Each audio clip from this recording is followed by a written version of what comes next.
بسم الله الرحمن الرحيم والطور وكتاب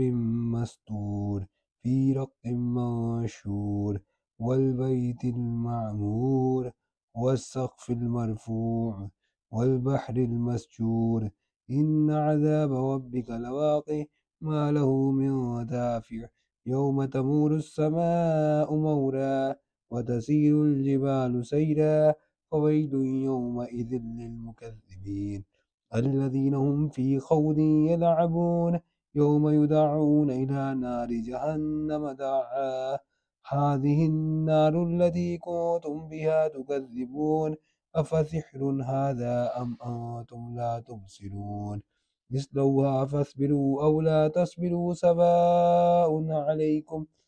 إنما تجزون ما كنتم تعملون إن المتقين في جنات ونعيم فاكهين بما آتاهم ربهم ووقاهم ربهم عذاب الجحيم كلوا واشربوا هنيئا بما كنتم تعملون متكئين على سرر مصفوفة وزوجناهم بحور عين والذين آمنوا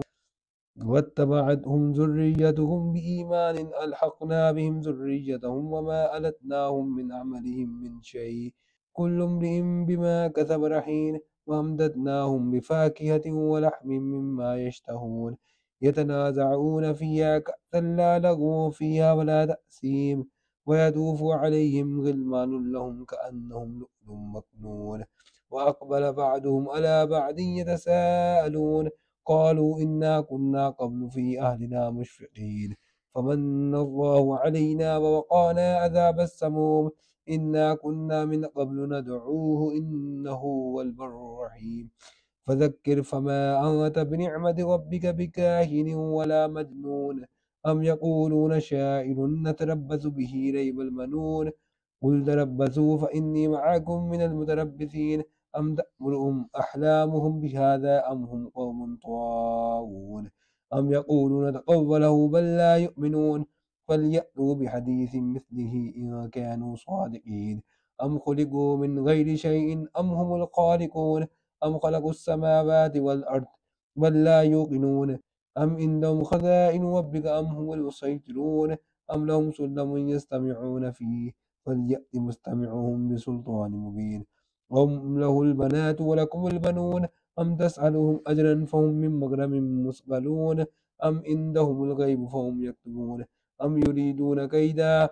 فالذين كفروا هم المكيدون أم لهم إله غير الله سبحان الله عما يشركون وإن يروا كسفا من السماء ساقطا يقولوا سحاب مرقوم فذرهم حتى يلاقوا يومهم الذي فيه يصعقون يوم لا يغني عنهم كيدهم شيئا ولا هم ينصرون وإن للذين ظلموا عذابا دون ذلك ولكن أكثرهم لا يعلمون واصبر لحكم ربك فإنك بأعيننا وسبح بحمد ربك حين تقوم ومن الليل فسبح وإدبار النجوم